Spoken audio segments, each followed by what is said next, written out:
So let's discuss the properties of OOPS. OOPS standing for Object Oriented Programming Concepts. So the first part of OOPS is objects, as we see that here. So what are objects? Objects are considered to be instance of a particular class. It is what actually runs in a computer. So whenever you are coding in Java, so objects are basically what interacts with the software and make the work happen. These are the definitions of objects, but to understand it a little better, so we consider this point blueprint. So imagine that we have a blueprint of the design of an architecture, let's say a building, which is called class.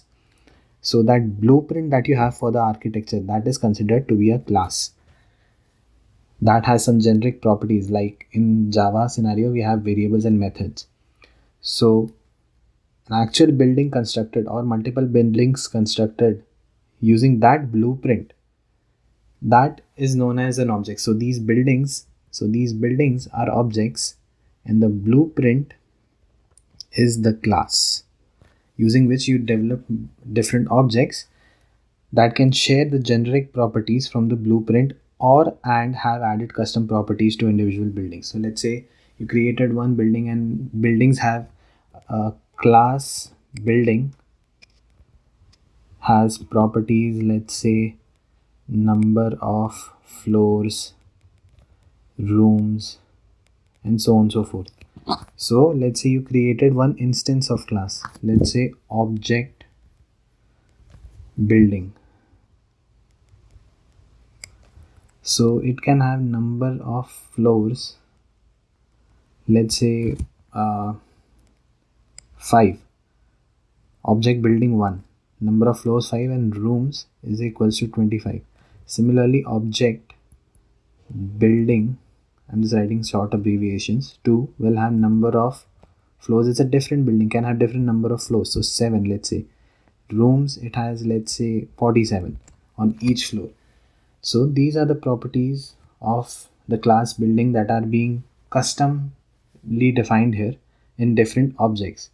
So this is essentially what class and objects mean. So now let's proceed to the class definition. It is essentially the blueprint, as I said. It is something that defines the structure of its object. So how the structure of the object would be, what values it would hold, what properties it would have, what methods it would have, that is defined by the class.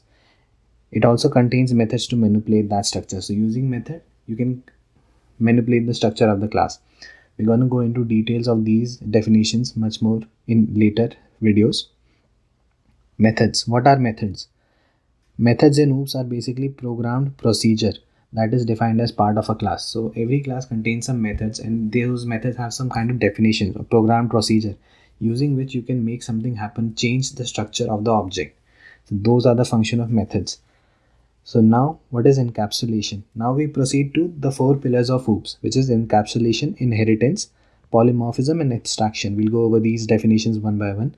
So encapsulation is, in a way, don't tell me how you do it, just do it. So what does this mean?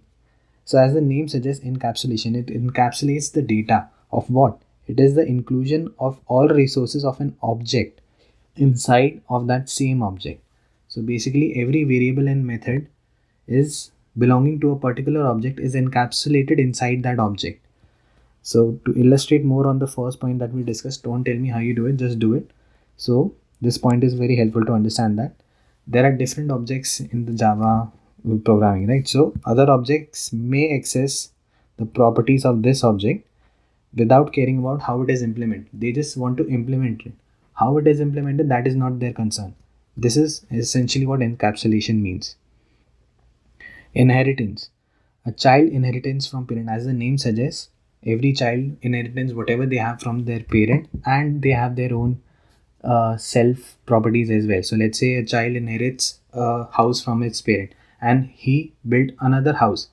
So now the child has 2 houses, one from parent and one on his own, the custom house. So that is essentially the same in Java as well.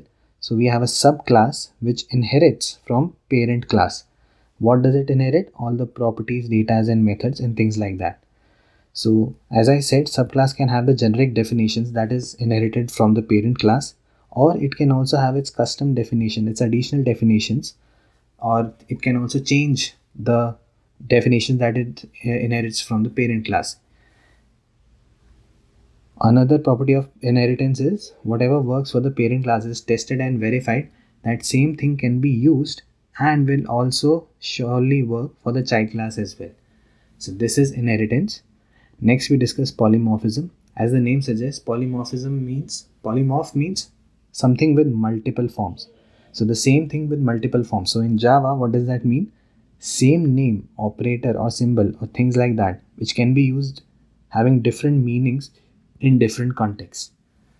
Next we have abstraction, the last pillar of OOPS concept. So what is abstraction?